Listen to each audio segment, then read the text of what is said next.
Plebs, welcome back in. It is Bitcoin Basics, episode numero 5.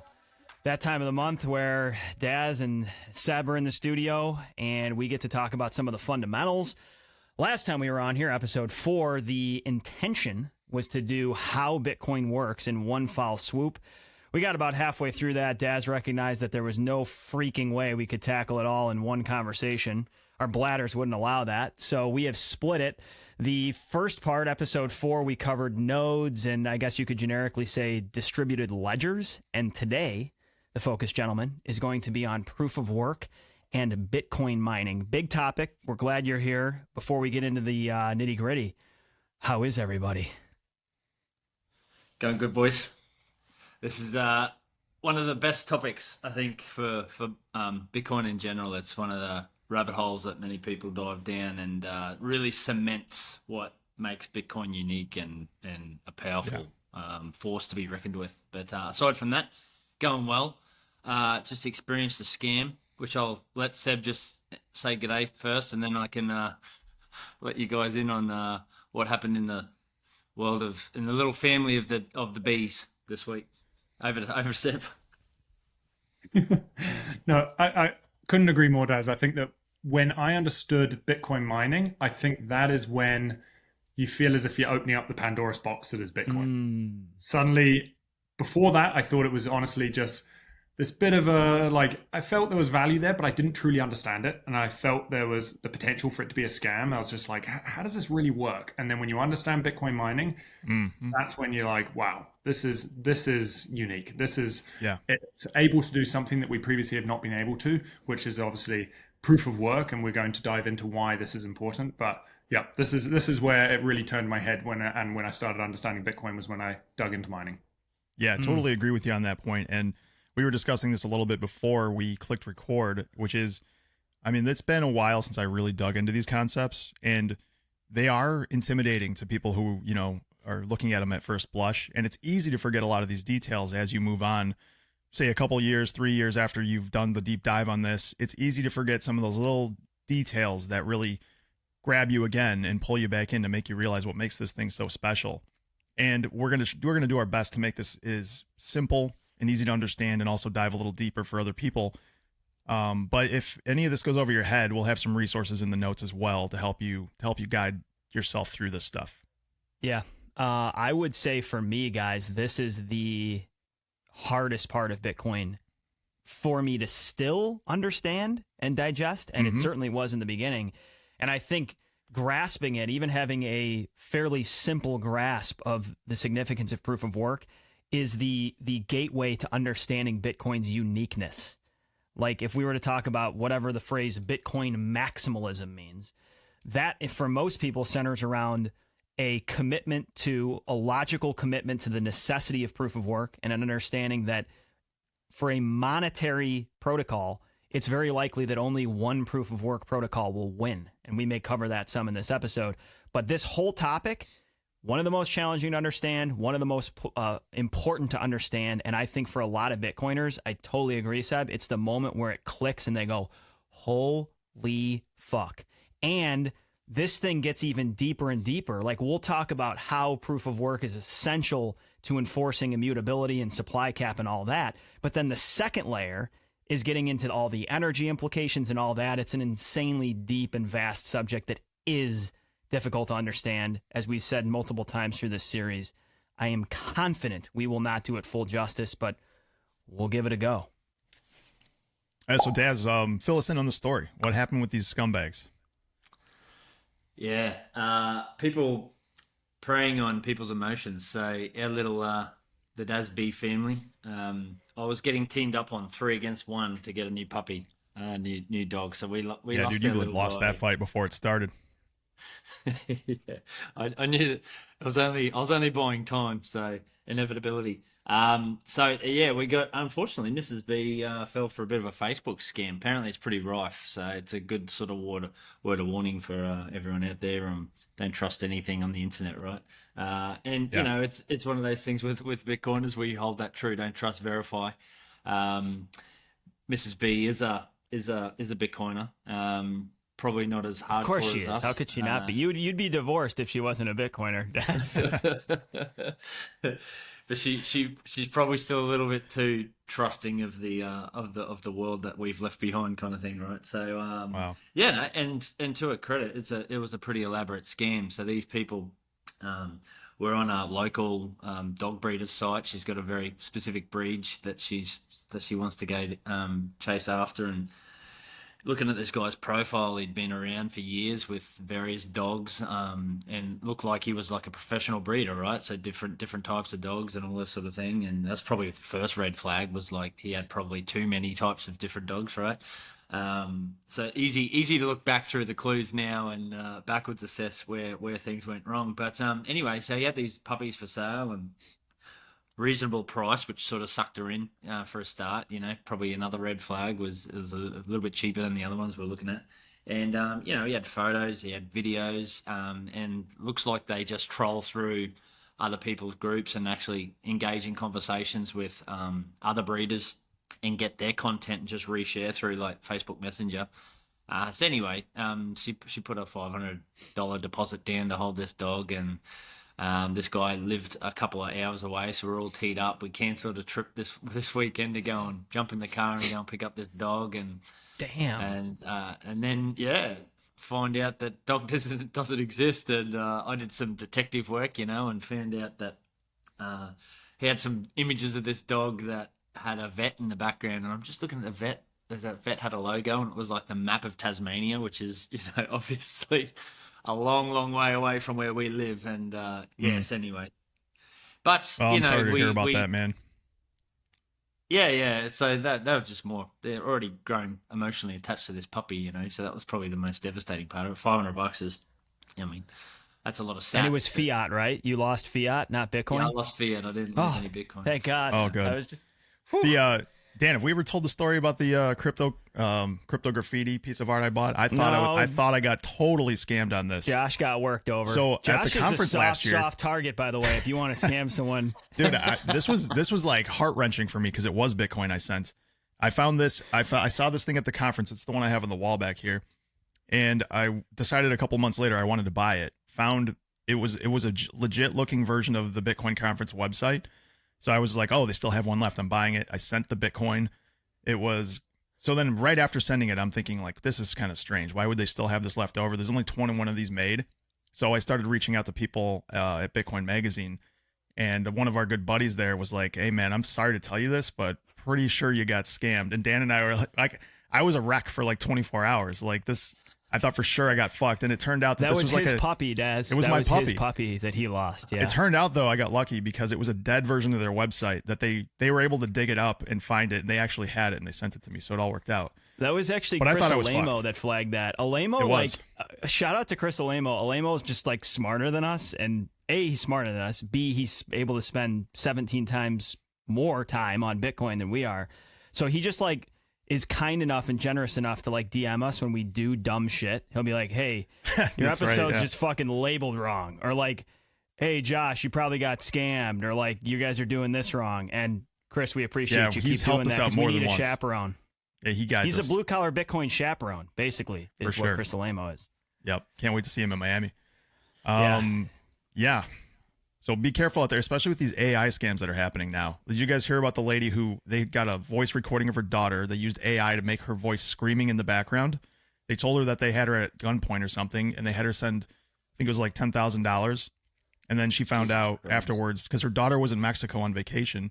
Then she found out like an hour later her daughter was completely fine. They had used an AI model to create her voice in the background and scared the living shit out of this poor lady. So these Josh, things, we these should things are getting leverage real, these, man. Yeah, we should leverage these scams on our coworkers, Josh. Like, you know, We should. hatch a scam on Jim telling, you know, some voice recording from his doctor saying we can boost his testosterone or something if he Yeah. gives us a Bitcoin. Something about his hemorrhoids, know. maybe. Yeah. If I can All just right. make one more pivot before we jump into this mining stuff, is and I might have brought this up even on the last pod, but the importance of like the groundbreaking shift that is NOSTR and this whole concept of private and public key pairing. for signing. And I think it's going to become even more imperative as we move into this age of AI and deep fakes and all this sort of shit. Is it's a fundamental. If I didn't sign the message, I didn't fucking say it. And that's a really profound. Right. That's going to become true of photographs. It's going to become true. It's going to become true of every kind of media. You're going to be, well, hopefully, we're going to be able to use public key to actually verify this came from the correct source. And that'll be a cat and mouse game, I'm sure, for quite a while before people figure this out. Yep. I didn't realize as well I'm trying to remember the name of it. Again, I'm useless with names. There's a Netflix documentary that's talking about money, and it dives into how the IRS monitor fraudulent tax returns. And in mathematics, we have a natural distribution of numbers. So there's going to be the most ones, there's going to be the second most twos, third most threes, and so on down to 9. And it's kind of like an exponential decay in the amount of the frequency of each of these numbers. And what's interesting is they overlay this over to all your tax returns. And so if you jig with your tax return, or you jig with a JPEG and change the JPEG, or you jig with a video, or you jig with anything, it messes up the natural distribution of numbers in nature. And so it's really interesting. They can spot fraud just because it doesn't align with reality, which is interesting, I thought. Very interesting. We have to sign a glucometer log at work every morning. So we have to check that the glucometer is working and that there's like a low and a high reading we have to check. So nobody, of course, nobody does this, but it's very easy to just be like, all right, here's a random number for the upper. Josh and I do it. Yeah, we always other people. check it, right? But so I've told people like the most common made up number is always an even number.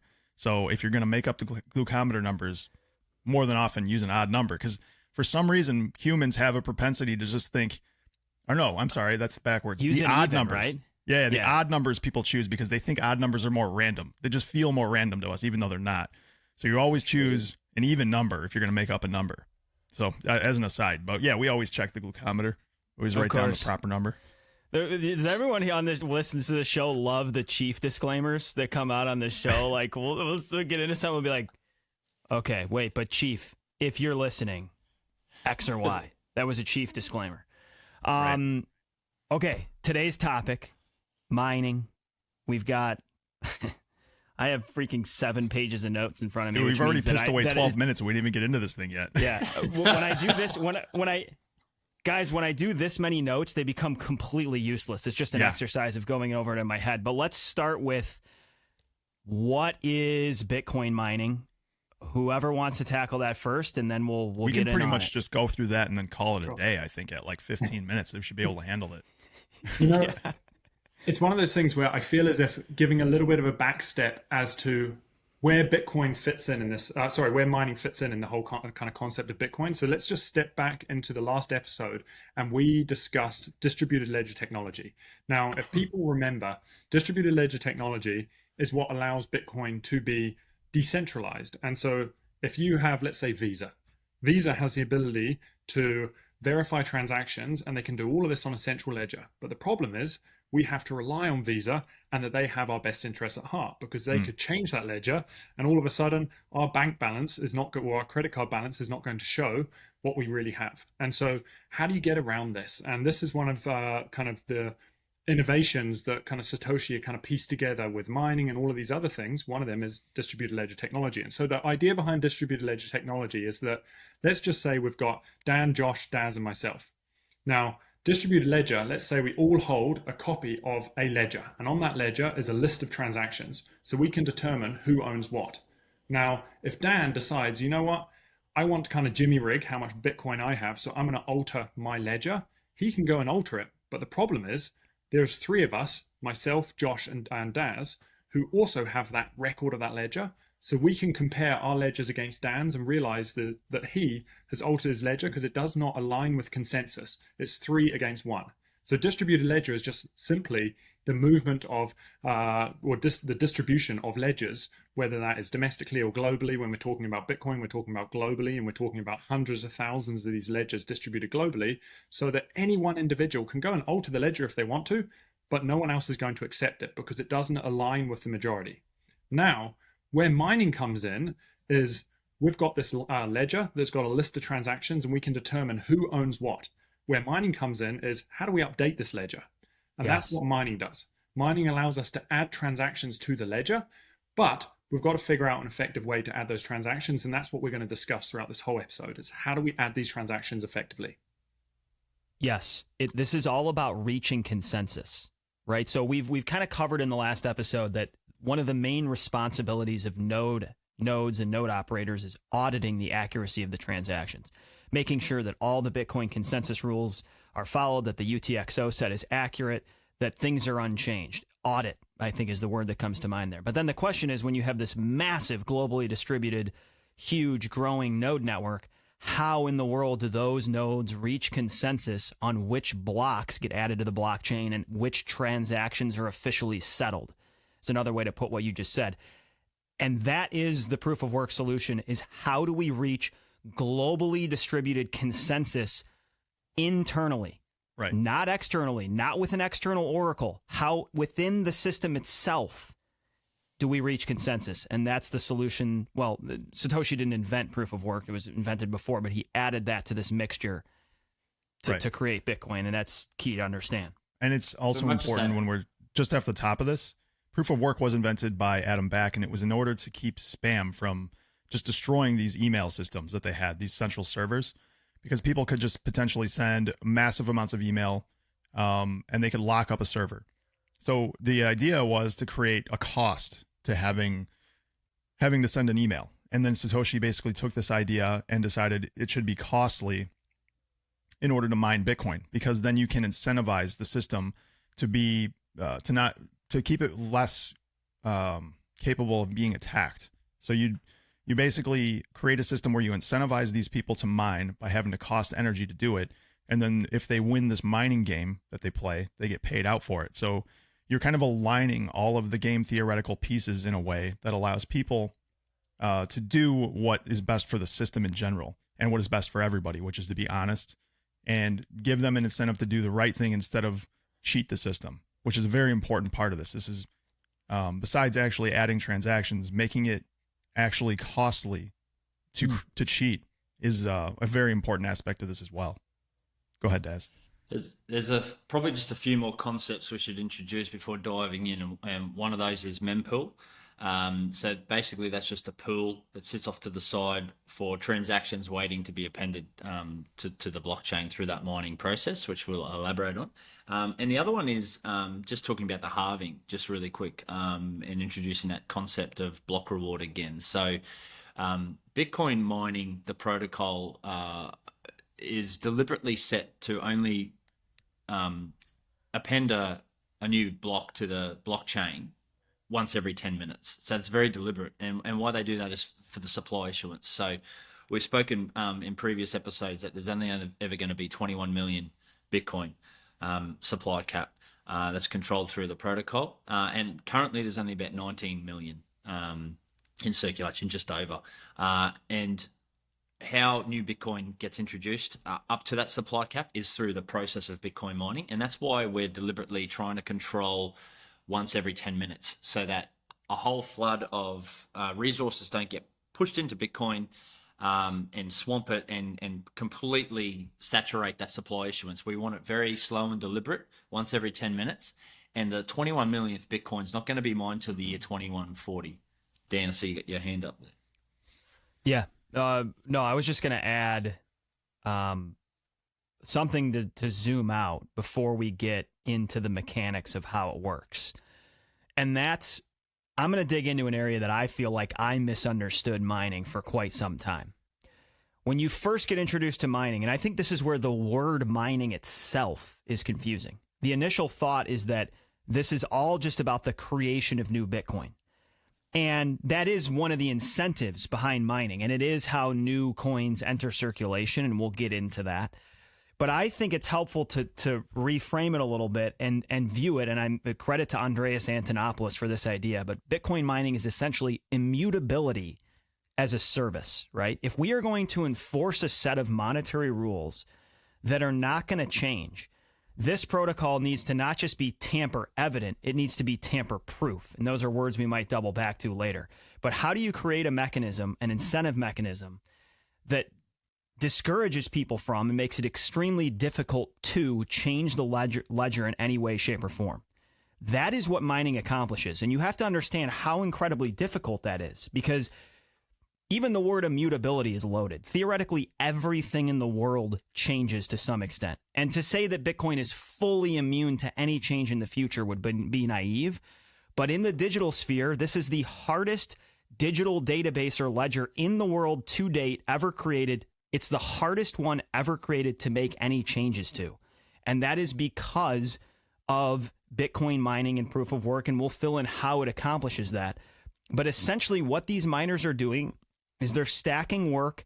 They're creating an incentive mechanism that makes Bitcoin tamper proof, extremely hard to change physically. There has to be actual physical output, energy expenditure to change this protocol.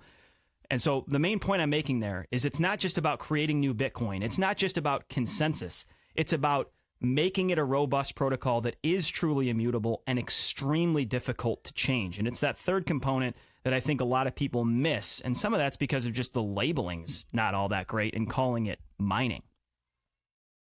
The Bitcoin conference is coming this May in Miami, and you do not want to miss out. Dan and I will be there. This 3-day event is the ultimate destination for anyone looking to stay ahead of the curve and work in the industry.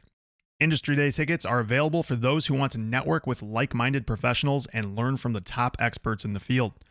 For those who want the ultimate VIP experience, the Whale Pass is the way to go.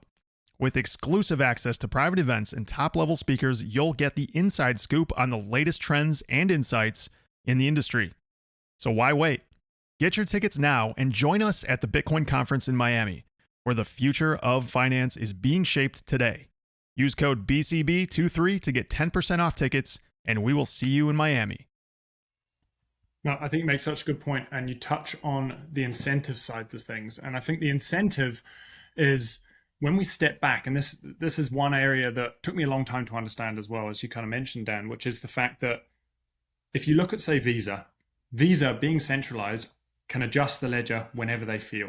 The problem with trying to decentralize Visa is who is now going to verify these transactions, and who is going to, how are we going to incentivize these individuals to act in the best interest of those that are transacting on the Bitcoin network? And what I think is fascinating about Bitcoin is the fact that for the first time in history, we have a way of verifying transactions in a decentralized way.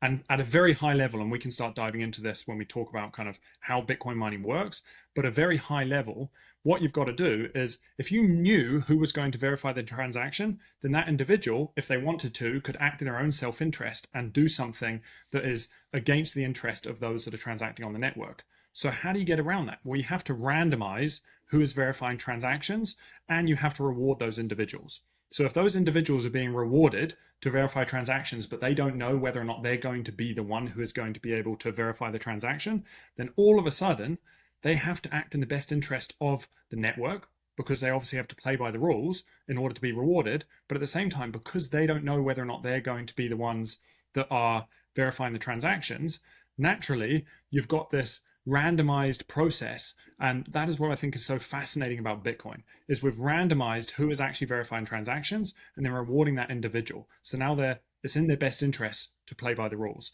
because if they do not, they're going to lose that incentive. And if they lose that incentive, what's the point in consuming all of that energy and doing all of this work for nothing? And so you've got this system of randomization, which is unique to Bitcoin, which I think is phenomenal. Another way to put that is that this is Sorry. Dan, yeah, I was going to say just one other thing to piggyback there. I think another way to say that is just the settlement of the Bitcoin blockchain and the transactions on Bitcoin is a free and open market. Not only is it random, but it's inherently capitalist, right? There is the holders of the token are not the ones that are settling. They may be doing both, but they're two different actors, right, that check each other. And it's the checks and balances of Bitcoin that make it so robust and anti-fragile. And so transaction settlement is this random, relentlessly free market, global free market that is really, if you zoom out on a long enough time frame and you understand how these dynamics work, it is extremely difficult to perpetually centralize. It could be centralized for a period of time, but if there's profitability in another region, if an opportunity opens up, there's no way to stop that. And so it's that freedom, that openness, and that randomness that make that check and balance, the mining check and balance, so constant and hard to manipulate. And that's very different than the rest of crypto assets, which we may get to in this episode or a future one, but it's a key distinction. Go ahead, Dan. I'm just going through in my head the best way to tackle this, and like we mentioned in the last episode, it's always hard. Like, there's so much intertwining concepts here. It truly is a mind blowing protocol. But I guess the easiest place to start is just to start to describe how a block functions and how this mining process works. So I guess one of the easiest ways to understand this for my mind when going through this anyway is just to think of basically three concepts. So we've got input data, we've got this concept called a nonce, and we've got an output hash. Okay, so this the Bitcoin blockchain uses SHA-256 algorithm. So it's a complex mathematical equation basically, whereby if you input a series of data into this algorithm, it will spit out a hexadecimal hash. It's actually in base 58, I believe. Is just a numbering system. It consists of letters, capitals, lowercase, and numerals 0 through 9. And basically there's 58 characters that make up that whole subset, and they all have a corresponding numerical value from 0 through to 58.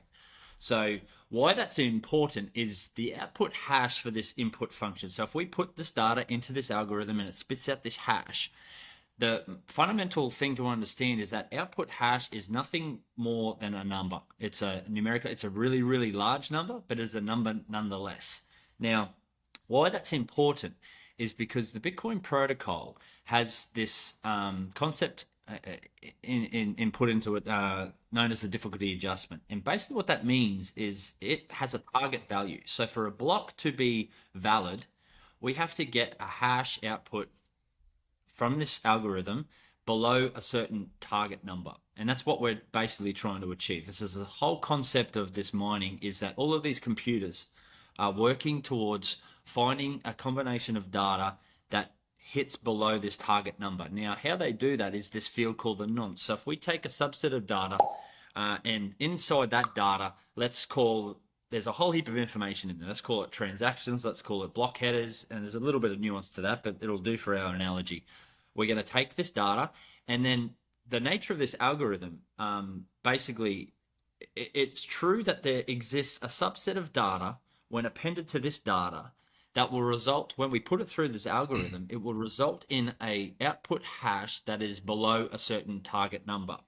But the funny thing is we have no fucking way of predicting or knowing or calculating what that nonce is, what that subset of data is. So what all these computers are doing, all these mining computers are doing, is guessing.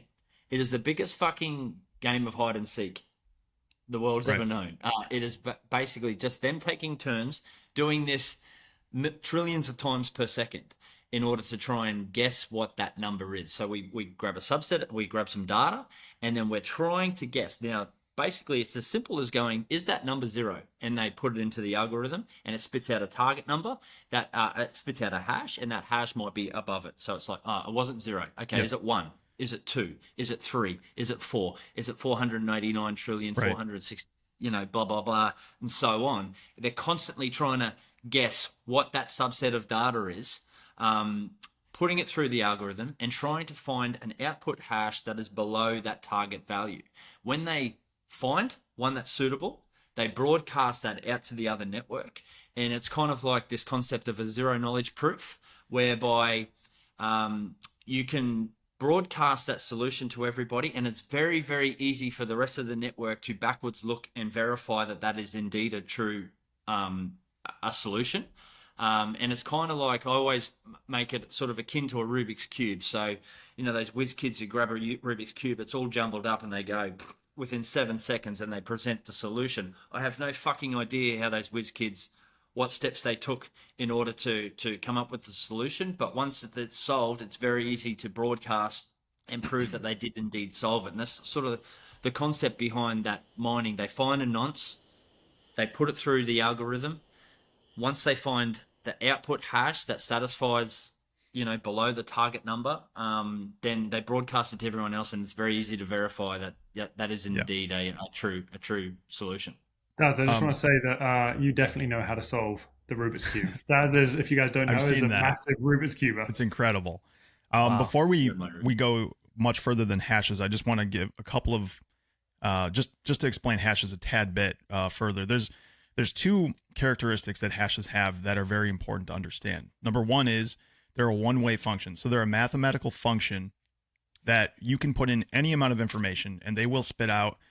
If you use the same information from Daz's computer, Seb's computer, Dan's computer, it will spit out the exact same thing on the other side. And it will be nearly impossible, at least with the computing power that we have now, to reverse that. So you couldn't easily reverse that back and figure out what information Daz used or Seb used in order to create that function. The other important thing about hash functions is that they're deterministic. So you're always getting the same output with the same input. And that's important in Bitcoin because each one of these blocks, what they do is all of the information, each transaction, everything that's in that block determines the hash for that block. And that block gets hashed to the next block. So everything can be forward and reversed so that you can verify all the way back to the Genesis block that each block is verified. So the fingerprint from each block is easily determined by anyone who wants to verify that. So that's just a couple of important things to understand about hash functions before we move on. Go ahead. And before you move on to that as well, just a couple more points. It's also important to note that it doesn't matter the size of the input data; it always results in the same length of hash as far as characters are concerned in that base 58. So, for example, you could basically go and copy the whole entire contents of Wikipedia, put it into that algorithm, and it's still going to put out the same 64-character hexadecimal output. I also think that this is where it is fascinating because this is, once you understand how a hash works, you also start to understand how Bitcoin becomes immutable. Because when you realize how by feeding information in through this hash function, and the hash function is spitting out a hash, you know that that information has to be organized in that exact same way to spit out the same hash. Yeah. Let's just say we have a block with 2,000 transactions, and one of those transactions is Dan is sending me 1 Bitcoin. Now, let's just say I want to Jimmy rig it, and so I get 10 Bitcoin instead of 1 Bitcoin. I can go and alter that transaction and say 10 Bitcoin, but just by altering that 10 Bitcoin out of those 2,000 transactions, all of a sudden I'm going to alter the hash. So let's just say we've got that transaction was 3 blocks ago. If I went to go alter that, then all of a sudden that block would become invalid because it no longer matches the original hash that is recorded in the preceding block. And so this is how they kind of link together. The reason why a block is called a blockchain is because each block is recording the previous block hash, and each block is recording the previous block hash, and so on. So the moment you adjust anything, where you go, Josh? To think about it in a really simple manner, one of the ways that I've kind of thought about it is it's almost like you have a safe within a safe within a safe all the way down. Each block is its own individual safe with its own key, and you have to. So if you were going to try to break into this system in the analog world, it would almost be like picking the lock of the first safe, picking the lock of the second safe, and you can imagine how quickly that would become very, very time-consuming and onerous to have to break into each successive lock. And then think about the fact that right now, I don't know what block height we're at, like 780-something thousand. There's 780-some thousand safes that have been built around this, all the way back to the Genesis block. I think this is also where I'm going to double back to some phrases I used earlier, which is tamper evident and tamper proof. A blockchain is tamper evident. So if you change a block 100,000 blocks ago, it's evident everywhere after that point. Everyone on the net, if you change one transaction at any point in all of Bitcoin's history, Dan's node, Josh's node, Seb's node, Daz's node immediately knows about it. You are out of sync with the network. That is tamper evidence. The second layer, though, and that's a big deal. Blockchain is a cool word, and it's a cool idea, and it's a big pillar of Bitcoin. But it's only one side of the triangle. So now we need to come back to this word tamper proof. And to do that, I'm going to double on the word hash to clarify for someone that's confused. A hash requires energy. It requires real world energy. For a computer to guess, for a computer to do anything requires energy. And that's something that I think a lot of human beings are removed from. You plug a prompt into ChatGPT, you watch a movie on Netflix, you send an email. That requires a server somewhere, hardware somewhere is doing that, and it's requiring energy. Okay, so these guesses for these Bitcoin miners to make these guesses requires energy. And the more people competing on that free market of trying to settle Bitcoin transactions, the more people that enter that game, that free market, the network demands more energy. And that's what we'll get to with the difficulty adjustment. But this is where the work comes in for someone that's confused. These computers are performing work that requires actual energy. So think about it as like, one analogy I thought of, and I got another. There's a couple analogies I think we should throw in here, but I'm going to start with this one. It's just as rudimentary as I can make it. Of these miners settle transactions, and in order to settle them, they have to accomplish this task of making all these guesses to get below this number that the network has said they need to get below. So it's akin to, for you to make an entry or to add a block, or say add a Lego to a tower, you have to go run a mile. If you want to add a Lego, you got to go run a mile, right? So you run your mile, you come back, you add a Lego. To add another one, you got to run a mile, add a Lego. Think about how running a mile is not that big a deal. But if you want to change the Lego 28 layers down, you got to run 28 miles. And that's essentially what the nodes demand, right? The nodes are the auditors, and they're saying you need to do this much work to add anything to our blockchain. And this is where the work adds up, because every layer you go down to undo that, you have to do all that work that was done previously. So like I said, if you want to change a Lego that's 15 layers down, you got to run all 15 miles to get down there and on to top change of that Lego. To piggyback on your analogy, you're also running against other competitors, and only the winner gets to put a Lego on there. And, so you have to beat them all 28 miles each time to successfully get yourself back to that original block. And this is a little bit blunt of a description, but I think it's directionally correct. The other component, back to the tamper evidence, everybody knows you're doing this. So if you're trying to fuck with the Lego that's 28 layers down, most everybody on the network knows that you're trying to fuck with it and is incentivized to make sure that you don't change that Lego, right? This is where the game theory really gets in, and it's very easy to say. It's very also easy to say that this can be changed. When you're talking about the game theory aspect of this as well, it's when you're incentivized that you're going to get paid to instead, okay, you won the mile-long race. Now you've got the choice. Are you going to remove a Lego and going to have an invalid block because you probably won't win the next race? So you wasted your energy.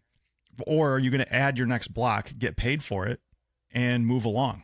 I mean, that's back to the game theory and why this works so well, because we're taking selfish human incentive and we're pointing it in the direction of useful work.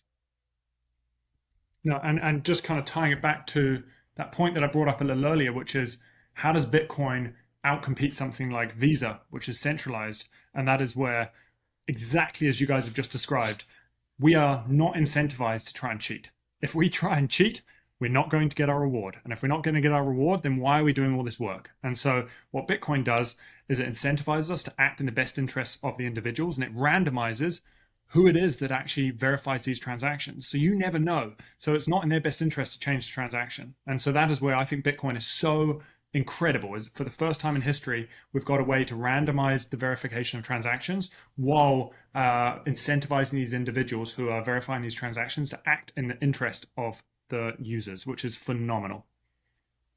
Yes, and it kind of just, I think it's important just to underscore, we've already explained how that works, but I find it just so imperative to make sure that it's clear in everyone's minds how the chain gets built out. So the output hash of a block is then used as part of the input data to the next block.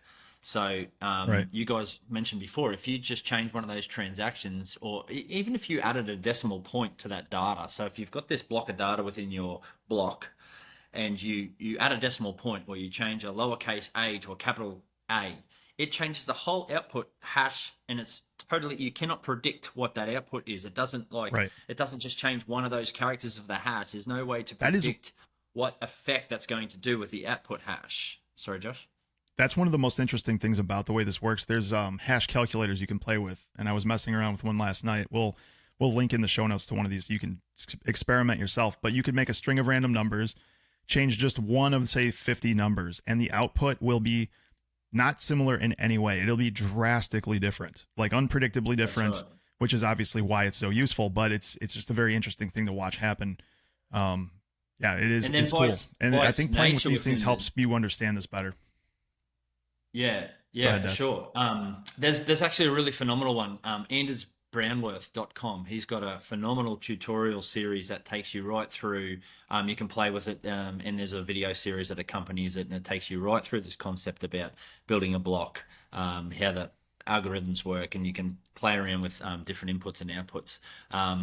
And as far as that chain's concerned, how we build that blockchain, I just mentioned that the output for hash for one block forms part of the input data for the next block, so that if you change one character in this block, it changes the output hash, which then breaks the chain, because the input data, inherently you've changed the input data for the next block. So then, on it goes down the chain, one decimal point change right back in, block 600,000 will break the whole entire chain the way forward, because we've basically fucked with the output hash of every single block that precedes, or that comes after that, rather. Yeah. In that chain, and that's where the nodes are constantly monitoring that and saying, hey, we've got a guy out here who's fucking with the blockchain. He's ruined all the hashes. The chain's broken. He's out of consensus. Let's just bar him from the network. And you guys also mentioned this concept of the work, right? So if you were to picture, say I've got 10,000 computers on this network trying to solve to find a nonce that satisfies the target value. All of that energy that's expended, and we mentioned, like, right back at the start here, that the Bitcoin protocol is very deliberate in controlling the timing. We want one every 10 minutes. So you can imagine, for me, in order to go back and change any of the hashing and remine a block, I've got to expend the same amount of energy that 10,000 computers just spent in order, because 10,000 computers just took 10 minutes to find the nonce, because we made it that hard to do. We made a target value so low that it took 10,000 computers 10 minutes. I've got to now go and expend the same amount of work. I've got to now go and find 10,000 computers myself, and all I'm going to be able to do is change my version of the history. You guys are still going to go, no way. Like, you're wasting your time. The only advantage that I might be able to come up with is a double spend event in the last block for my own coins. So that's really because the other side of the equation here is this concept of the mempool. So when I want to send Bitcoin to somebody, I've got to have the private key that matches up to that public address for the balance of that Bitcoin. I want to send Josh that Bitcoin. I've got to sign that transaction, and it gets uploaded to the mempool. The mempool is a pool of transactions waiting to be appended to the blockchain. But if I don't have the private key, that's useless. So I've got to be able to basically, if I'm a bad actor and I do have that computational power in order to be able to solve some blocks really quickly and throw that at that hash, all I'm going to be able to do is append another block for the same amount of Bitcoin that I had in my own, that I own the keys for. So I can't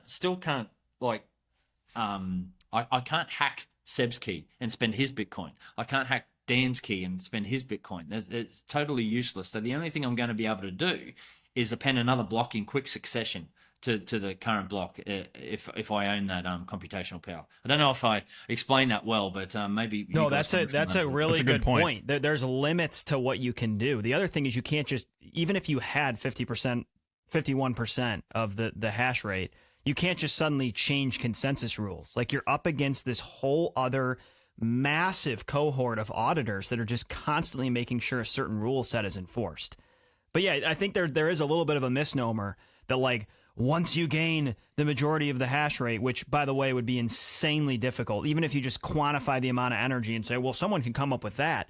You have to get the specific infrastructure, the specific type of computers. Those are very constrained by supply chains, very obvious when they're tamper-proof. But even if you could overcome all that, once you're there, once you're to the top of that hill, there's actually not an infinite or even that many levers you can pull once you're there, back to the incentives of why that's not, well, not, that's no one's going to do that. If you're holding that much energy or that much mining power, you have a 50-50 chance right now of winning every single block, right? So you're winning every other block. You're getting paid 6.25 Bitcoins every 20 minutes because you're winning every other one, logically. Or you could just maybe reverse one transaction that would likely be much less than that. I mean, it just logically makes no sense unless you just have a reason to try to destroy Bitcoin is really the only good reason to do it. You'd have to be a state actor. You'd have to be, say, China before 2021 when they, kicked all mining out of the country. If they would have just state-owned all of that stuff, tried to do a concerted 51% attack, that's the, most viable thing I could have seen in the last few years that could have been a real problem. But they did the stupid thing and they just kicked them all out. Go ahead, Seb. I think one thing that always, I found it the first time I heard it, I don't know where I saw it, it was on Twitter or something, and it basically said that if you own, say, 6.25 Bitcoin, at some point for 10 minutes, every single miner in the world was on your side working for you. Like, I think that is just it's a cool way to look at it. It's super fascinating. And if you own 6.25 Bitcoin, 10% of the mining network was working for you at some point. And I think going back to kind of what you're talking about, Daz, which I think is really, really fascinating when we're discussing the energy output of being able to mine, is that what this does is tether Bitcoin to reality. It tethers Bitcoin to the physical world. And I think this is what separates proof of stake with things like Ethereum, and to be honest, even the US dollar and all of these other digital forms of centralized money, and Bitcoin, is that for the first time in history, we are the way to tether something digital to the physical world, which means that we've made it finite. It is truly finite, because there is only so much energy in the world to put that towards mining. On top of that, there is a protocol on top that limits the amount of Bitcoin to 21 million. And being able to tether it to reality, that is why people refer to it as digital gold and mining. It's we're being able to mine something that is scarce and it is challenging to obtain. Yes, man, this 1 foot in the informational digital and 1 foot in the physical is it's the discovery of Bitcoin. Here's a GG quote. Bitcoin is a strange beast. It lives across domains with 1 foot in the purely informational realm and 1 foot in the physical realm. And it is tethered to unforgeable real world work and energy output. That's the whole point. And if someone's sitting here at this stage in the episode going, man, you guys have thrown out a lot of words, this is really confusing.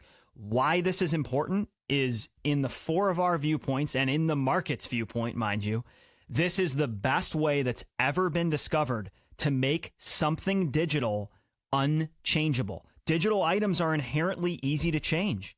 As I said earlier, they can be manipulated, copied, modified with the click of a button.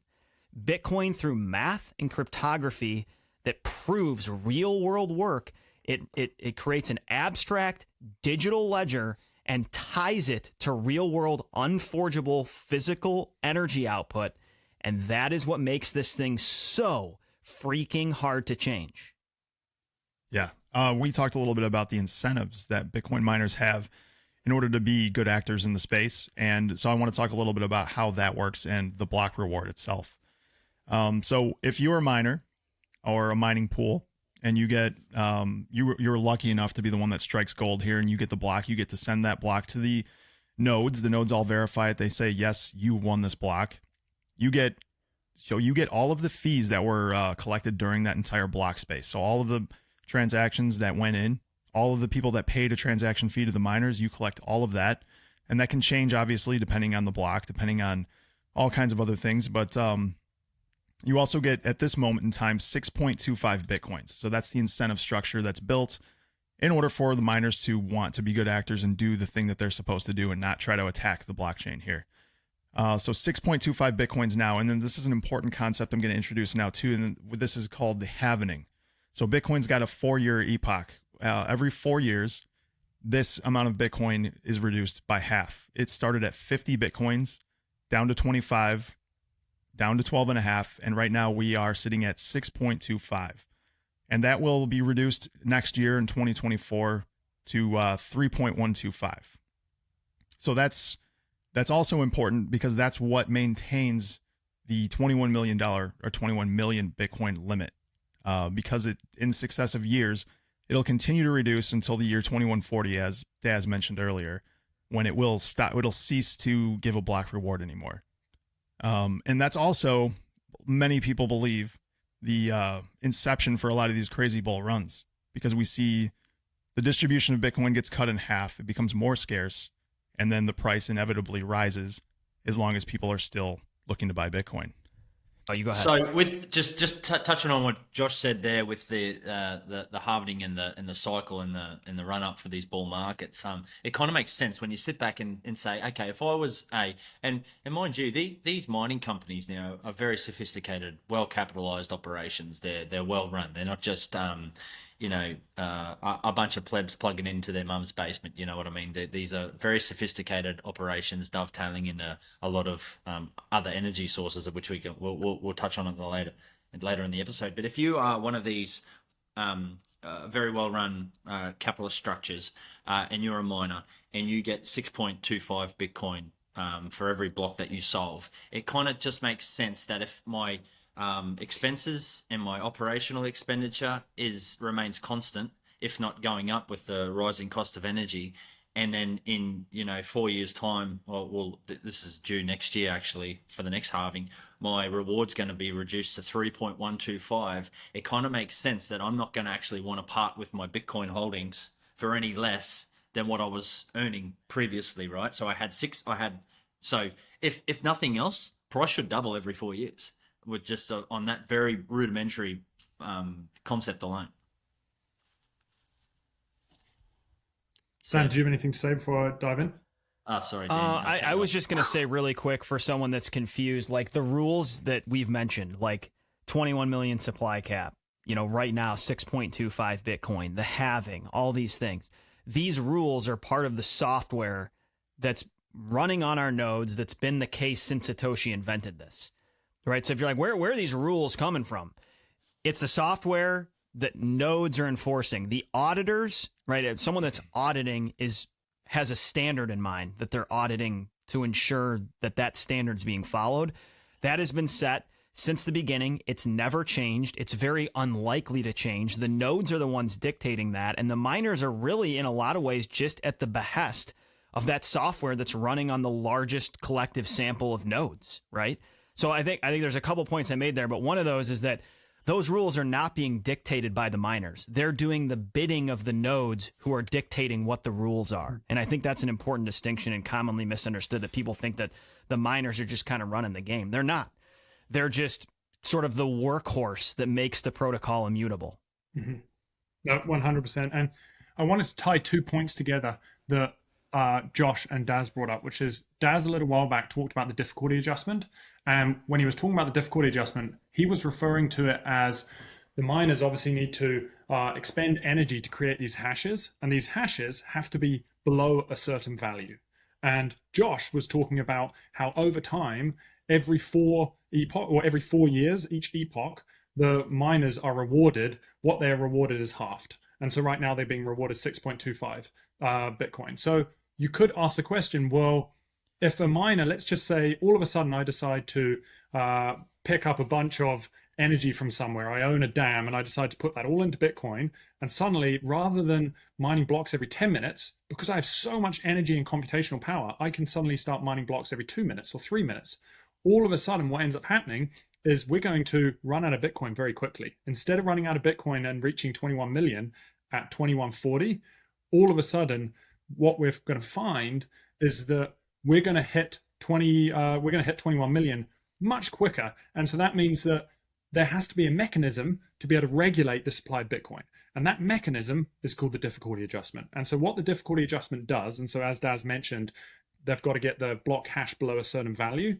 What the difficulty adjustment does is every 2 weeks, it takes the average time it took to mine a block and it takes the average of all of those blocks over a 2-week period, and then it adjusts the difficulty accordingly. And what I mean by that is, let's just say, for instance, that blocks were taking 8 minutes.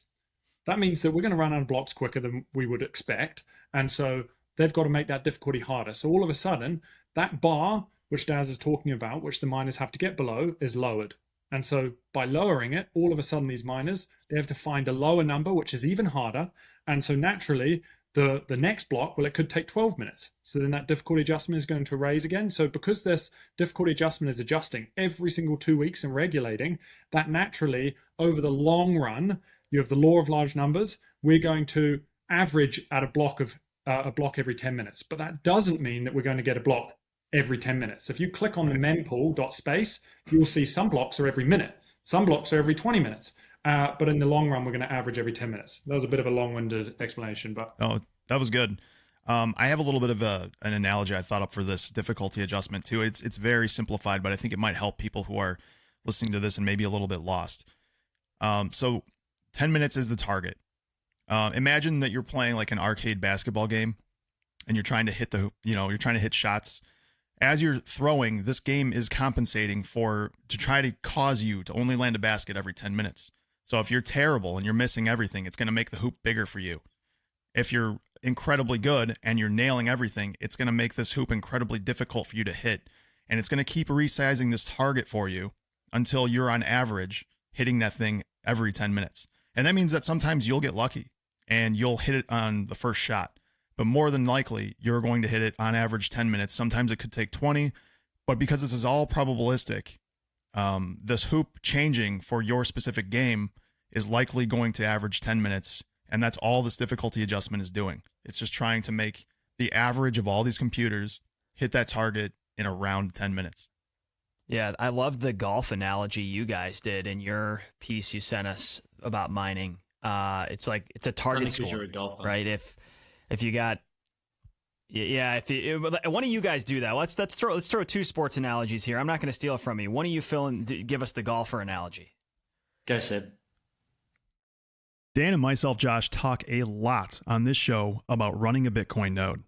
If you are a serious Bitcoiner and you want to verify, not trust, you will take this step at some point. For our node setups, we run software and hardware from Start9 Labs. This setup enables us to run a reliable and secure Bitcoin node, but then, if we so choose, experiment and graduate way beyond that towards many different areas of sovereign computing. You can download Embassy OS for free and install it on your own hardware, or you can buy one of Start9's plug-and-play devices. We highly recommend these devices. Start9 builds reliable and extremely easy-to-use products backed up with incredible customer support. Run a Bitcoin node, run a Lightning node, run a NOSTR relay. Take control of your photos, messages, passwords, pictures, and data, all on one device. Embassy OS operating system is the distribution platform open source software has been waiting for. Visit start9.com. We only recommend and endorse companies that we believe in, and Swan Bitcoin is a company we believe in. I have been personally using Swan to DCA into Bitcoin since May of 2020, when Bitcoin was the wee price of $9,500. Swan's interface and on-ramp is incredibly simple and user-friendly. With Swan, you can dollar cost average daily, weekly, or monthly, or conduct a smash instant buy whenever you want. Withdrawals to cold storage are completely free and can be totally automated, truly set and forget. Swan wants you to hold your Bitcoin keys, and support is one click or phone call away if you need help during this process. Buying Bitcoin is just the tip of the iceberg. Swan also has a Bitcoin IRA product, business and nonprofit offerings, resources for financial advisors, private services for high net worth clients, and phenomenal educational materials. Visit swan.com for more information. And at swan.com/fire, you can learn about and receive Swan Premium for 1 year. So, yeah, as the basic concept is, like Seb said, so not only are you competing for the lowest score like a traditional golf game, but they're going to set a par value that you must achieve underneath.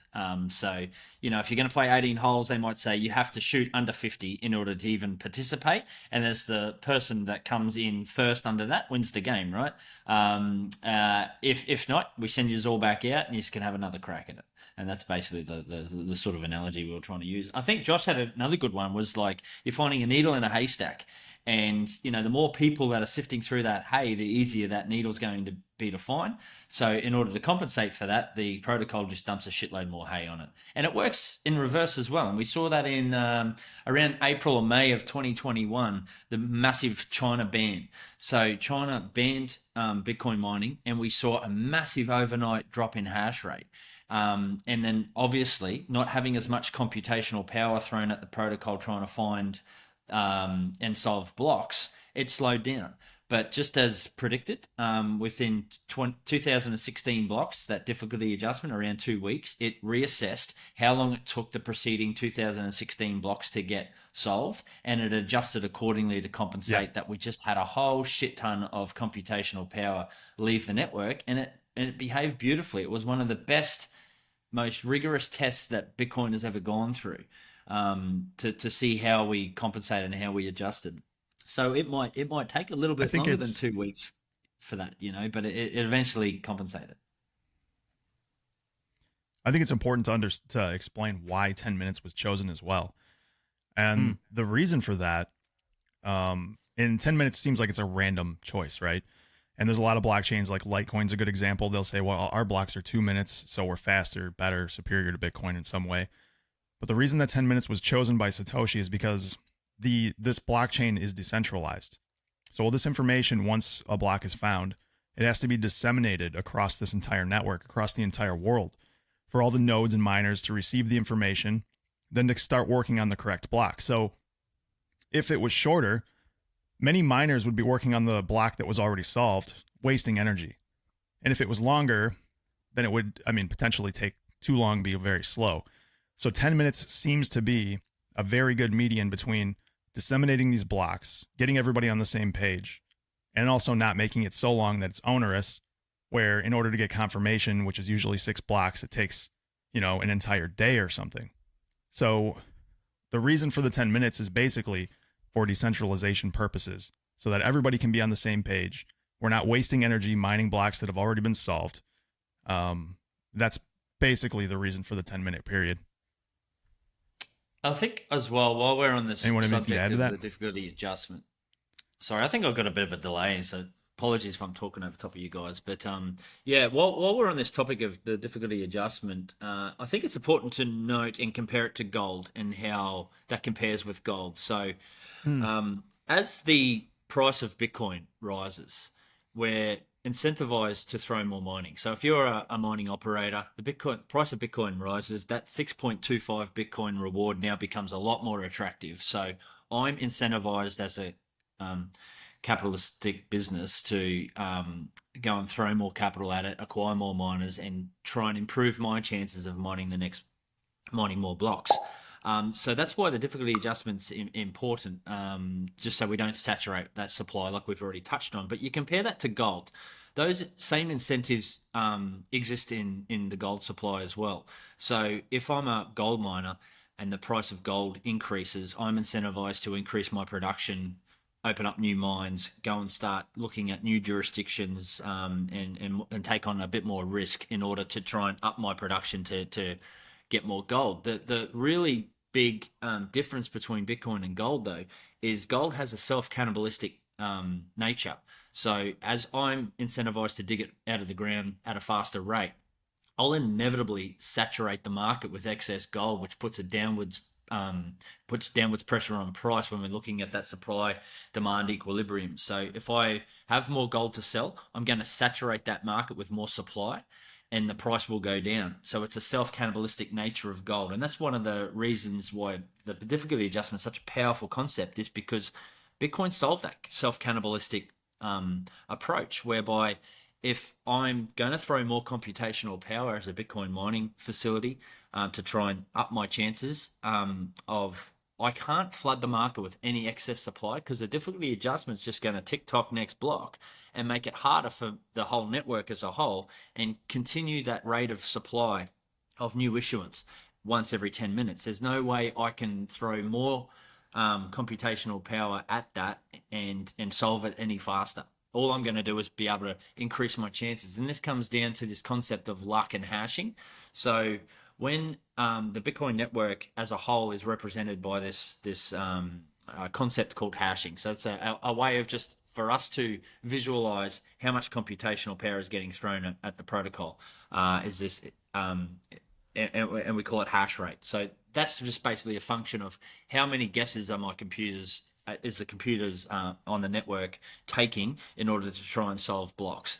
And I think you touched on this a bit earlier, Josh. It will revolve around 100% luck. So if I have 50% of the hash rate globally, then I would expect to solve 50% of the blocks as a 100% sort of luck.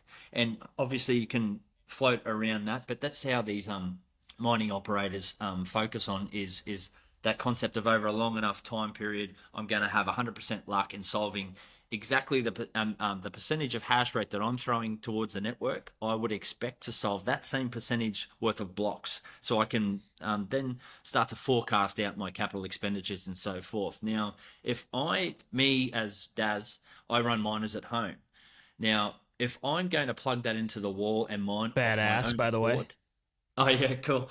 Yeah. It's something all Bitcoiners will probably inevitably go down and try and have a crack at themselves. But so for me as an individual though, I've done the math on it, and this was going back about a year. So I think the hash rate was even lower than it is today. Hash rate just keeps going up and up and up. More computational power is getting thrown at this thing every day, which is just another testament to its focus in the market. But I've done the math. If I was to throw all of my miners on full time, it would take me about 83 years to solve a block based on 100% luck.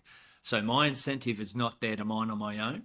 And that's where we introduce this concept of a mining pool. So I am better incentivized to join up with a whole collective of other plebs. And there's a whole heap of these mining pools that, such like Brains is a great example of a mining pool where I point my hash rate towards that pool. And then me and many other plebs are pointing our hash rate towards that pool. And collectively, we're increasing our chances of being able to solve those blocks based on 100% luck. And then I just get a cut of basically the contribution that my hash rate contributed to the pool as a whole. So we're increasing our chances of monetizing in the shorter term. And obviously I'm getting a percentage of the total reward that I would otherwise get if I was to go out on my own. But, I'm way better incentivized to try and monetize that on a lower rate and contribute mine to the greater good rather than going out and waiting 83 years and trying to solve a block on my own. Yeah, it's a good note. I like you bringing up gold, and I think it's worth mentioning it because the concept of proof of work, if you study monetary history, it's existed, you could say, forever. Like, proof of work underpins gold. To go back to what you said, the free market selected gold as money largely because of its intensive and predictable production cost. Like, gold is very predictable, and it's predictably hard to produce. Its supply inflation is very low, and that's governed by chemistry, physics, and nature, right? We've kind of upgraded that proof of work and that predictable supply inflation into the digital realm with Bitcoin. And that's why Bitcoin's so significant. Yeah. I think we should just kind of summarize this really quick here. So proof of work being the cost of having to run computers to append blocks to the Bitcoin blockchain. It validates transactions and causes us to have to expend energy to add blocks to the chain, makes it nearly impossible for malicious actors to tamper with the state of the chain.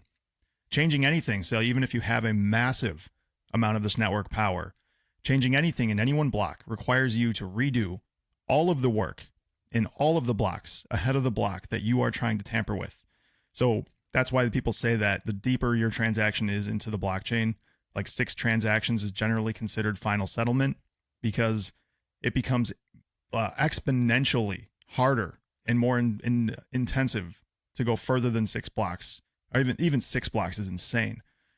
But further than that, it becomes just unmanageably expensive to do. So that's why proof of work is such an important central piece of what makes Bitcoin this decentralized blockchain, if we're going to use that word, but what separates it from all of these other ones. And if you go and look around at the rest of these things, like Ethereum has moved off of proof of work to its detriment, in my opinion. there are very few, very few at all. And there's nothing even that competes in not even close to the energy that Bitcoin uses to protect itself. And that's the way you should view this. This is the energy used is protecting your transactions from malicious actors. And that's why Bitcoin's security is so vastly superior to anything else that exists in the space, like by orders and orders of magnitude. Yeah, and vastly different than anything else that exists in the digital realm, right? I mean, it is the most, on the spectrum of whatever immutability means, the most unchangeable digital thing. Bitcoin is the most unchangeable digital thing in the world today. Nothing else is even close.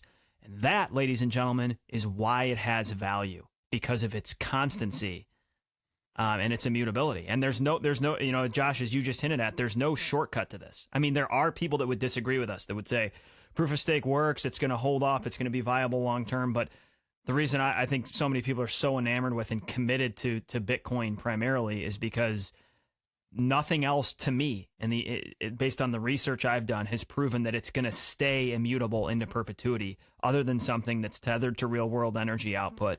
Right. Has 1 foot in the digital, 1 foot in the physical, and that's Bitcoin. Go ahead, Seb.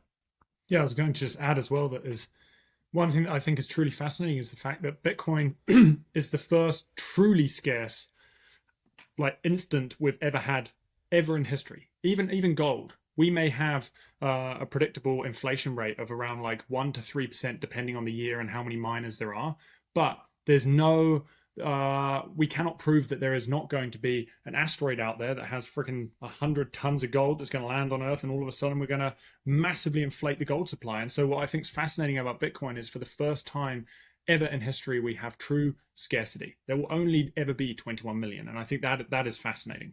I think if you guys are cool with it, I think it's important for us to pivot to FUD from here. There's a lot of people that, you know, maybe well-meaning, just maybe misunderstand what this is, why we use the energy we use for this. But there's a whole lot of mainstream media FUD that's been proliferating lately, especially about Bitcoin's energy use and being bad for the environment. And I think Daz, being an electrician and understanding energy use probably better than the three of us, maybe you want to take some of this off the bat for could you give us some reasons why Bitcoin is not necessarily as detrimental to the environment as mainstream media would like us to think it is? Yeah, time again, we keep talking about incentives, right? And Bitcoin by its nature is a very capitalistic beast. So we are incentivized to try and find the cheapest sources of energy in order to plug these Bitcoin miners in. And it's just the nature of how that concentrates. So for me at home in Australia, it is uneconomical for me to go and plug my miner straight into the wall at my base rate of energy cost. My rate of energy cost, exceeds my ability to, sell Bitcoin. I'm better incentivized just to stack Bitcoin in that regard. So for me at a small scale, I'm actually incentivized to try and lower my energy costs, and that means inevitably trying to find renewable sources. So I've got solar on my roof to try and offset those costs, and then I only run them at certain times when my solar is in excess of what my energy use is, so I'm maximizing that opportunity. And the same is true at a larger scale. So these large mining operations, they're not incentivized to mine off traditional sources of energy because they're becoming more and more expensive, so coal and so forth. So the incentive for these miners is to try and find wasted, trapped, or otherwise untapped energy sources. And a lot of the time, those cheaper energy sources are renewables. So we see time and time again, more and more of these examples of Bitcoin mining rigs being plugged into help monetize some of these capital projects, particularly as we shift into the renewable space. And I'll give you a little analogy just here in Australia. So we've got, in the state of Queensland where I live, we've got this Queensland Energy Jobs Plan. By the year, I think it's 2038, they want to be completely 100% renewable, which, some would argue is a major risk, but I will give them a little bit of credit because we do have access to a lot of renewables here, and we can argue whether solar panels are good or bad, net good or bad for the environment, and net good profitable for the credits. But pushing that aside, this is the way that governments are starting to head globally. Now, in order to maintain a nice base level of supply for electricity, we need to have at least, if wind is 30% efficient at best and solar is 19% efficient at best, we're going to need a grid that is 3 times our maximum demand. So maximum demand is basically what in the industry we write. If everybody goes home in the afternoon, they all turn on their air conditioners, their lights, they turn on their ovens, they start cooking dinner. That maximum demand is what we need to have generational capacity in the grid in order to maintain. Now, if we're going to go to 100% renewable, we're going to need to have a grid that's 3 times the size of our maximum demand. But if you're going to build out the capital projects in order to have 3 times of that maximum demand, like who's going to pay for that? Ultimately, it's rolling back to the taxpayer, right, to float those costs. Whereas this is where the use case for Bitcoin mining comes into play, because we can then basically connect up to the grid, these Bitcoin miners, and we can soak up that excess demand. So when the sun is shining and the wind is blowing and everything's rosy, we can have a portable, controllable load base in order to be able to soak up that excess energy capacity and start to monetize the capital expenditure that was taken in order to build out that grid to such a massive scale. Right. When a storm blows through and big clouds blow through, and all of a sudden we've lost a lot of that generational capacity, we can send a message to those miners to turn off instantaneously. Now, this is a demand response that we've never been able to see before in any market.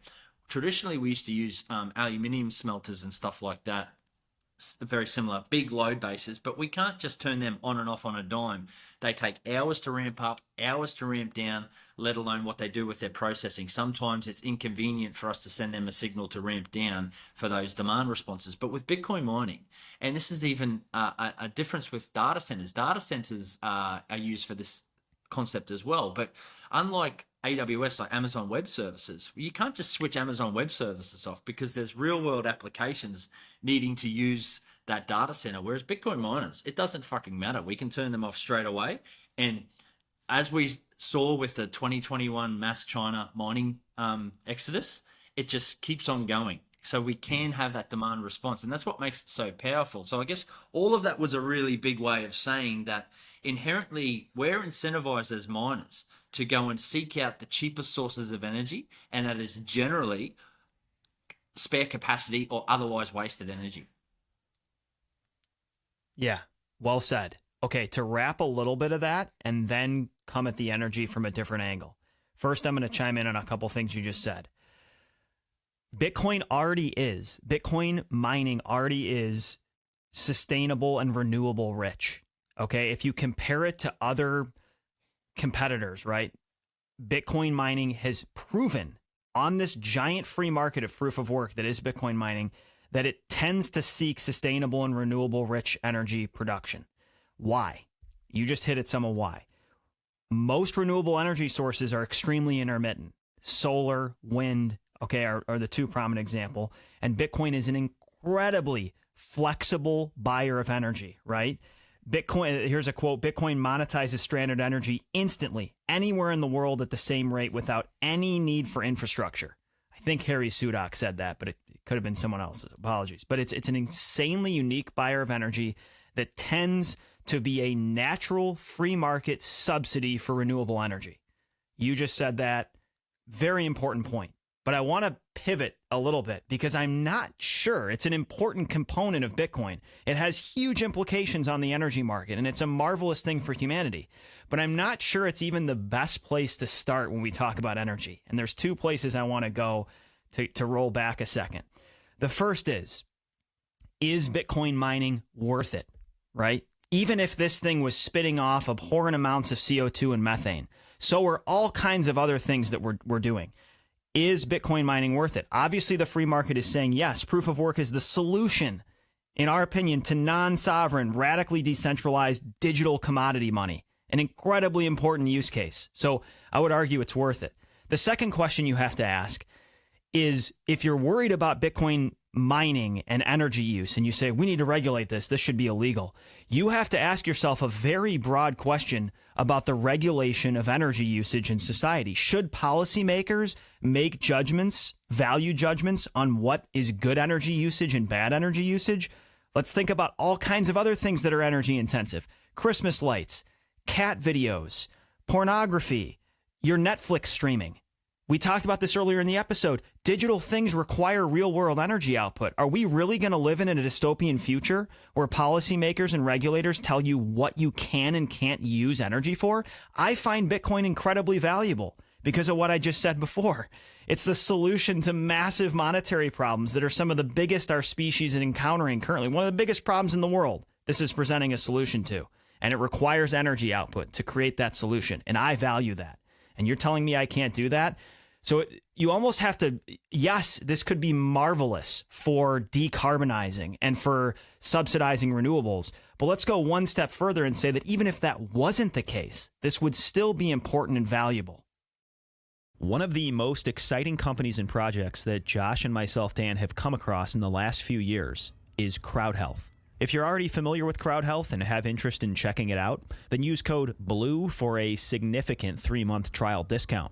Healthcare is an incredibly confusing, stressful, and cumbersome space to navigate. Crowd Health provides a remarkable and workable alternative to traditional healthcare setups for a fraction of typical premiums. It's essentially the decentralization of healthcare. You can leverage the power of Bitcoin alongside healthcare crowdfunding to put decisions about your health back in your hands. Each member gets access to great healthcare services as well as their own dedicated care advocate that will negotiate your bills and find members the best doctors and hospitals. Go to joincrowdhealth.com to learn more. And if you're interested in the Bitcoin-specific crowdfund, go to joincrowdhealth.com/Bitcoin. BCB listeners can enjoy healthcare freedom with code BLUE to get your first 3 months for a substantial discount at $99 a month. That is code BLUE. Crowd Health is not health insurance, which we feel is a wonderful thing. If you have healthcare needs or concerns, seriously, give Crowd Health a look. The Blue Collar Bitcoin podcast is brought to you by arguably the most legendary company in Bitcoin, CoinKite. They are the producers of the renowned ColdCard, the world's most trusted and secure Bitcoin signing device, built with a plethora of features fit for Bitcoin beginners all the way up to the most advanced of users. This device is a one-stop shop for your Bitcoin custody needs, and something the two of us have trusted for years. CoinKite also manufactures the Block Lock, a gorgeous e-ink digital display art piece sitting in the background of what seems to be every serious Bitcoiner on the planet. Block Lock can be programmed to scroll through key Bitcoin metrics including price, hash rate, next halving date, and much more. Boy oh boy will this thing look good in your living room or office. They are also the makers of many other security and fun products for all users, no matter their technical aptitude. Support our show and get a delicious discount on CoinKite products by following our affiliate link on the screen and in the notes, and using code BCB for 5% off the ColdCard. Awesome. Yeah, no, I was going to add one more point on that, which well, actually 2 points you just kind of briefly touched on, Dan, which is more the philosophical argument of energy usage. And I think that this is where people don't necessarily step back and actually dig deep into the question that they are asking. And that is where all of us, no matter who we are, every single thing we do, we consume energy. If I want to go and walk out the door and go and walk the dog, I have to consume energy in the form of calories, in the form of food. If I want to drive somewhere, I'm consuming gasoline to get somewhere. If I want to do a credit card payment, well, Visa is consuming credit card through energy through the merchants and so on. And so when people say, well, Bitcoin consumes energy, what they are forgetting is that everything consumes energy. And so by saying that, it is a hypocritical response. I think that people really need to step back and say, in reality, there is a subjectivity to value. Now, some people may say Bitcoin is wasteful. That's totally fine. They can go and say that. But they cannot say that everyone thinks Bitcoin is wasteful. Everyone has usage for different things. And the analogy I like to give is if I live in the Sahara Desert and it's freaking 40 degrees, I don't need a down jacket. I'm not going to spend money on a down jacket, so I think it is wasteful. But if I live in Siberia, I'm very much going to want one of these down jackets. And when we see the world trending towards overbearing government and a deterioration in our money and hyperinflation and so on, all of a sudden you start to realize that Bitcoin offers value and many people see that value. If you benefit from the current system and you're already a billionaire, You may not see that value, and that is totally fine, but you cannot say that other people don't see that value. And then the second point I wanted to add, which you guys kind of danced around a little bit, which is for the first time in history, Bitcoin gives us the ability to monetize energy. Previously, if we've ever had energy, we have to sell that energy to someone who then uses it. And so even within the example that Daz gave with an aluminum smelter, we can sell them the energy, but they're making aluminum and then selling the aluminum. Whereas for the first time in history, we can actually take energy and then we can turn that energy into money. Now that is phenomenal. If you are a dam and your local community only uses 40% of your dam's energy, then all of a sudden, what are you doing with the rest of that 60%? It's being wasted. So right. Bitcoin, you can monetize that 60%, which lowers the community's cost of energy because you've been able to subsidize their energy. And that is phenomenal. And so for the first time in history, Bitcoin allows us to monetize energy. And I think for me, that is one of the most powerful points of Bitcoin that people struggle to grasp if they're not Bitcoiners.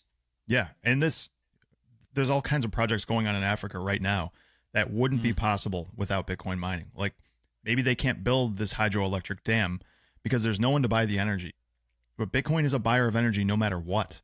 So now, like if I'm going to expend this money to build this project, and I know that there's going to be a buyer of the energy, so now I can create a project that couldn't have happened before, and I can bootstrap energy to the people of the area, or maybe even create a town that couldn't have existed before Bitcoin, just simply because there is a buyer for this energy that will be produced because of it. Or in the Sahara, there could be a solar panel complex that couldn't have existed otherwise. And I'm sure there's a myriad of other ways that this could be bootstrapped to create cities that simply couldn't have existed before. And then if you look at a map, and traditionally cities are existing on large bodies of water, rivers, and all those types of things. And mostly that's for power production, that's for transportation. Now, this is a way for energy to be taken, or a reason for energy to be produced in places it wouldn't have before. This just enables humanity to have places to live in places we maybe not or wouldn't have lived in before. So it's basically a buyer of energy, guaranteed. It's a free market subsidy for clean energy. It takes advantage of stranded energy, and it uses energy that otherwise would have been wasted. So this baseload energy, for not using it all, Bitcoin miners can eat it up, and it doesn't get wasted because otherwise it literally just gets wasted. If there's nothing to use the energy, it doesn't get stored anywhere. Go ahead, Daz. I could hijack a whole episode on some of the use cases for these renewables and stuff, but I'll just leave it at one of the biggest costs for getting energy to anybody is the grid itself. So you get a lot of these renewables projects, and same thing with our examples in Africa. Like you had a energy source, which is a river, a running river. The act of, well, just in the nature of water falling down from point A to point B, there's potential energy there that can be captured. It's kinetic energy, and if you can use that to spin a turbine, you've got energy. But what hasn't been tapped into before is the expense by which it costs to get that energy to people, which is typically a grid. Now, I am intimately familiar with this because this is where I work in energy distribution and transmission. So I work on these projects for these large-scale solar and wind projects to be able to tie into the grid. They have to build a substation, and they have to step up that energy, normally generated at, say, anywhere from sort of 3 kilovolts to 20 kilovolts. And then they've got to step that up to like typically 132 or 275 kilovolts, which requires hundreds of millions of dollars, tens of millions into hundreds of millions of dollars worth of infrastructure just to be able to do that. And this is where some of these trapped energy or potential energy sources like solar farms out in the middle of the desert and so forth, like it's great to go and think about chucking 1 billion solar panels out there to capture some of that wasted energy that's just bouncing off the face of the earth. But if you've got nowhere to transport it, then it's not worthwhile. So that's another use case for where Bitcoin mining can come into play. You go and you park these portable containers on site, you start soaking up that energy, you start capitalizing, monetizing that energy, and then you use that to then go out and build out your grid and connect the people up, connect that energy up to the people who are going to use it. No, and I think there's one other which is kind of building on what you're talking about, Daz, which is, and those that are in the Bitcoin community are probably familiar with this, which is the flare stacks. And I think this is fascinating Yes. because if anything, this is carbon negative. Now, although I don't necessarily buy into the whole carbon FUD, if we want to go down the political route, this is carbon negative because so you've obviously seen many of these big fossil fuel operations. You'll see the flare stacks. Sometimes, if you're flying over the Middle East, you'll see the flame being fired up into the air. Now, what's happening there is when they're going down and they're drilling or they're fracking, you're getting excess natural gas or methane being let out of the ground. Now, you could put that into a pipe and then send that somewhere and use that, but the problem is it's too costly to do so. It's actually cheaper for them just to basically get a lighter, set it on fire, and just burn it off. Now, the problem is you're letting immense particulate and emissions into the atmosphere. And so what people have recognized is they can cap these, put basically a Bitcoin miner on top, take that energy and use it to run a miner instead of just burning it off into the atmosphere. Now you're reducing the emissions that are being let up into the atmosphere. You're also creating energy that you're using to turn into money, which is lowering the cost of energy to everyone else. And so this is where I don't think people realize how incredible this invention of monetizing energy directly is. I think it's fascinating. Yeah, I actually have a stat here. In 2020, 1.48 billion cubic feet of natural gas was flared or vented. And that is about 150 terawatt hours worth of energy, which is actually quite close to the total of all of Bitcoin mining. Obviously, you can't monetize all that, but it just gives you a metric to latch onto that gives you just a tiny clue in one area into how much energy gets wasted. And that's the thing is wasted energy is cheap energy. That's one way to think about it. And Bitcoin is going to be like a fly to the light towards wasted energy and cheap energy. And so, yeah, it could have decarbonizing effects. It's going to have and is currently having subsidy effects for renewables. So, I mean, this is where it's like Bitcoin is not how it first appears. It's just this giant mind fuck of it looks one way at first, and then actually when you dive in, it's the other. And it looks like it could be net negative for the environment. And even if you're buying into the environmental narrative and you're really concerned about that, I think there's a lot of evidence out there that it suggests it's going to be the exact opposite. It's going to be a wonderful gift to kind of usher us into a cleaner energy future. You're going to need incentives. The economics speak. You're going to need the economics to work. And this is one thing that's added to the toolkit that's going to allow for that. This is actually making it economical to go to landfills and collect the methane that is off-gassing out of these things and run them through a generator, which, by the way, if you're wondering, why is it better to burn this fuel and, Bitcoin mine versus just flare it? Because flaring is massively dirtier than running it through a generator. Generators are, they're governed by these laws that make them cleaner. They're burning this at a cleaner. The output emissions from that is much cleaner than just burning it open in the atmosphere. But yeah, there's going to be there's a lot of entrepreneurs out there who are obviously incentivized to make money, who see all these things, like including, like I just mentioned, like burning the methane out of a waste dump so that people aren't having to smell this crap. It's getting burned. It's a cleaner method for getting rid of the methane, and it's profitable. So again, just like mining, using energy in the most efficient way people are incentivized to do that.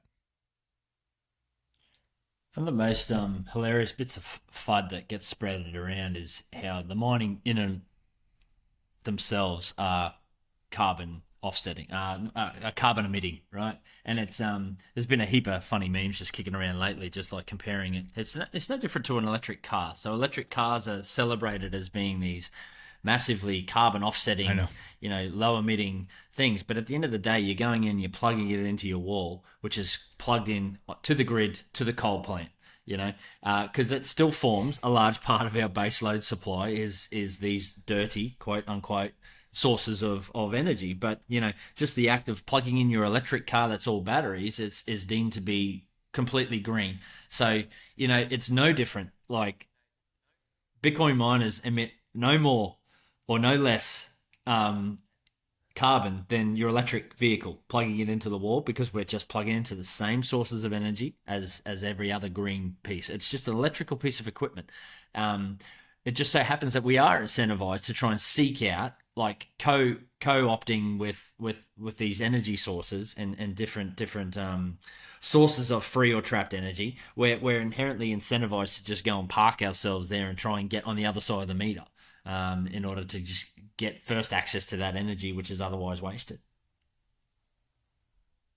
When I think you mentioned that Bitcoin is no more or no less than the traditional EVs, which is interesting because when you look at, say, the Bitcoin Mining Council, they've come out with a few stats that kind of show that Bitcoin, in comparison to the average US grid kind of participant, is actually like quite a bit below in terms of renewables because it is seeking out that cheap energy, which I think is fascinating. And then there's one last. Sorry, point I should qualify, Seb, that with the fact that if I'm just to plug it into the wall, I should clarify that, because inherently you're right. We are a lot greener, but if you are just to take a mining rig and plug it straight into your wall at home, it is no more or no less than any other electric device, such as an electric car. But keep going on what you were saying, Seb. Sorry to interrupt you. No, 100%.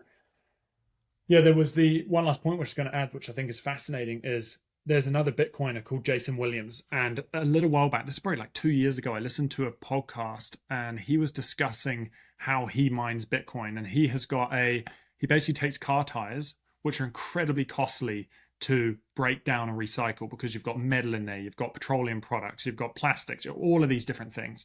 And he is then able to heat them up, break them down into their constituent parts, and then use the off gases as energy to run Bitcoin miners. Now, previously, we didn't have an affordable way to recycle car tires. It was basically net negative just because it was costing us a hell of a lot of money to be able to do so. And now you can basically monetize the recycling of car tires. And so this is where, like, for the first time in history, this monetization of energy, we're able to monetize so many recycling, renewable, whatever it may be, areas of society that previously we had no capability of doing so because it would have cost us energy to do so, or cost us money to do so. There's another really great example of that. I forget the guy's names again.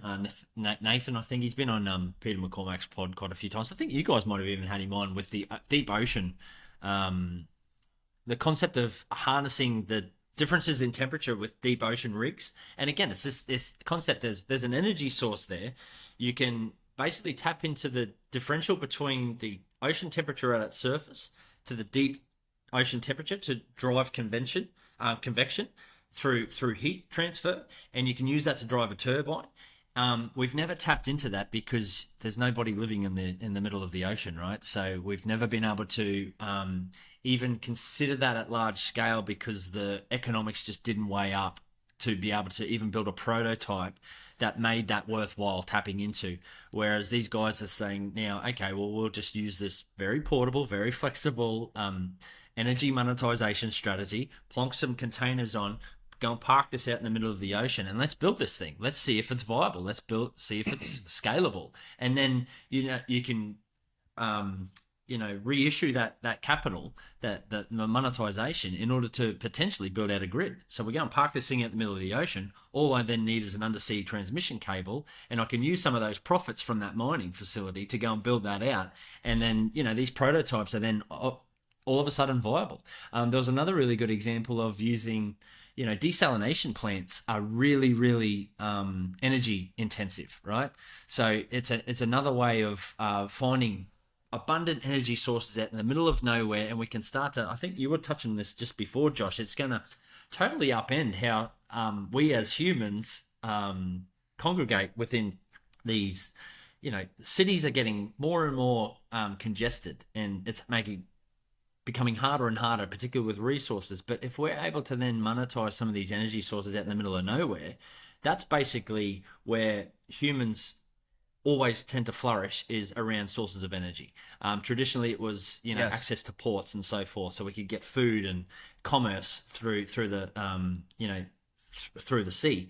But now, if we can all of a sudden start to harness some of these energy sources, we can then use bigger scale build outs of these energy sources. We can start to look at desalination plants. We can start to, build out and create new economic centers for humans to move to, and we can get out of these congested.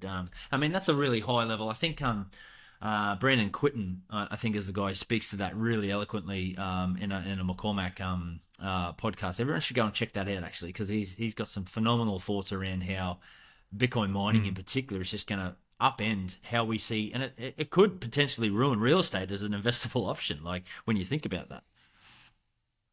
I mean, CK Snarks, when he was on here, he likes to get provocative, as he said. And one of the most provocative things he said with us is he thinks that Bitcoin's implications could be bigger on energy for humanity than they are on money.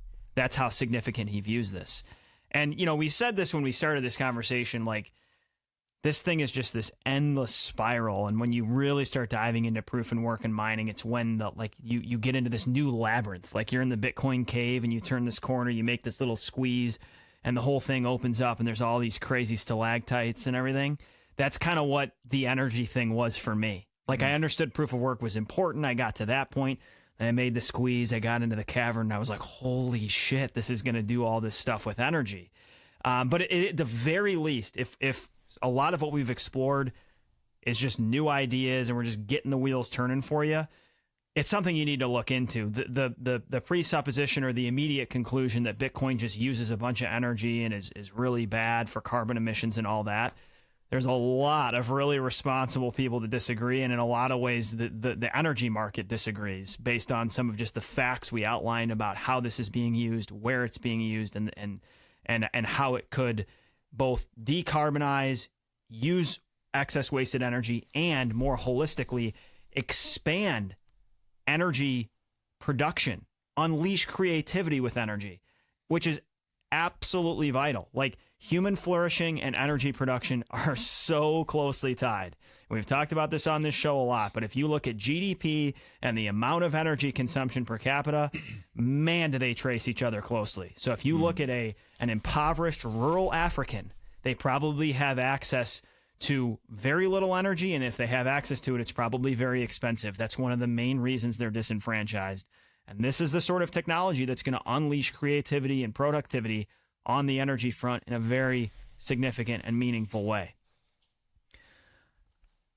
I don't know where we end this one, guys. I mean, I don't mean to throw cap on it, but yeah, I've got a lot Josh, more. What do you got? Here's the.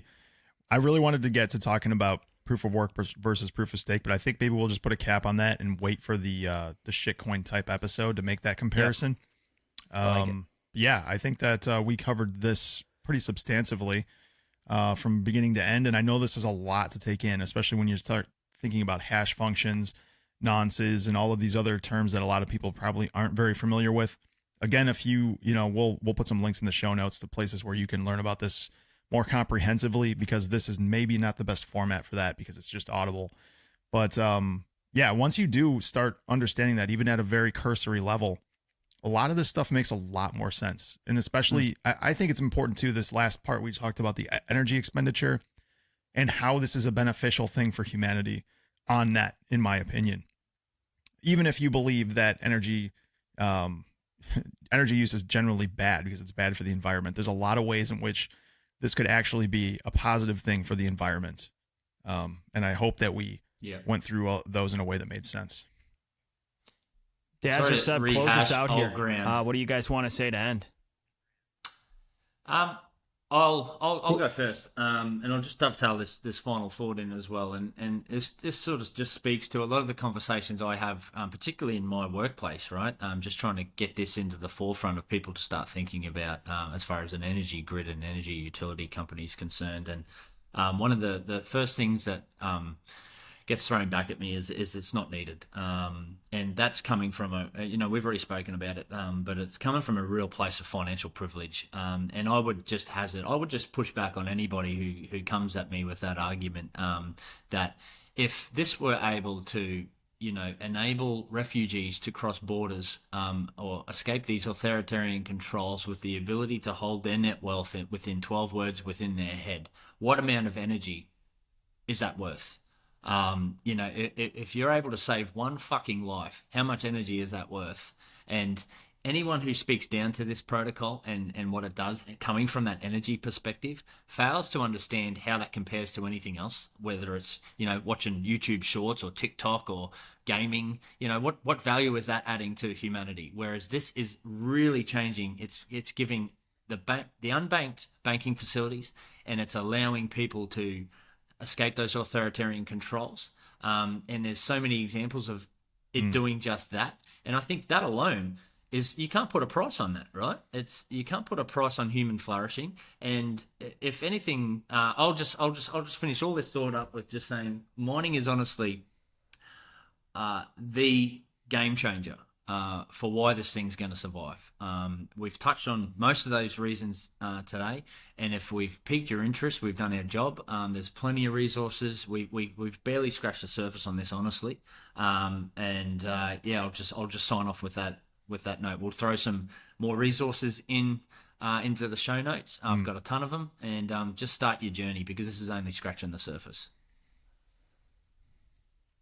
Yeah, and I was going to add one more point, which we discussed before the podcast, and then kind of glossed over it, which is that we at Looking Glass have just finished writing a book, and this book it's called B is for Bitcoin, and we discuss mining quite heavily in there. So if you guys want to dive more into the mechanism of the hash function and the mechanism of how miners kind of append blocks to the blockchain and so on, we lay it out from start to finish. We dive into, and obviously the book isn't just about mining, it's about the whole holistic look at Bitcoin. So you look at Satoshi. Who is Satoshi? We go through an overview of what this thing called Bitcoin is. We dive into supply and demand, the difficulty adjustment. We dive into how to purchase Bitcoin and so on. It's meant to be a holistic kind of Bible of sorts for those that are interested and want to understand Bitcoin to a deeper level. So you can find that on Amazon. There's ebook version, there is physical version. And that will be available by the time this episode is out. So yeah, cool. We'll link to that in the show notes. There's actually make sure we get two books that in front of people. Sorry, there's two books there. B is for Bitcoin. Unfortunately, we didn't grab that by the time we went to the publishers. But the B is for Bitcoin children's book, grab that one as well. But ours is the one with the orange cover. So with the big B on the front. Yep. So not to be confused. Just to let you know, there are two versions of a book out there called B is for Bitcoin. You guys are working on a children's book too, though, as well. We were playing around with one. We're leaving that to you know what? Let's just stay in our lane. All right. Josh, should we write a children's book with just a ton of profanity in it? Just like a bunch of F-bombs and shit? Yeah, I think we should. I mean, we'll write it at a firefighter level, It'll be a children's book aimed at 30-somethings. If you want your children to be degenerate firemen, this is what you feed them. This is exactly. the world. Have you guys seen that children's book? What is it? It's called Go the Fuck to Sleep. I have seen that. I have that book. It's hilarious. And when you have kids, you'll understand. Yeah. Gents, great time. Appreciate both of you as always, and we will see you next month. Yeah. Thanks, guys. Thanks a lot, guys. As always, such pleasure. Cheers, boys.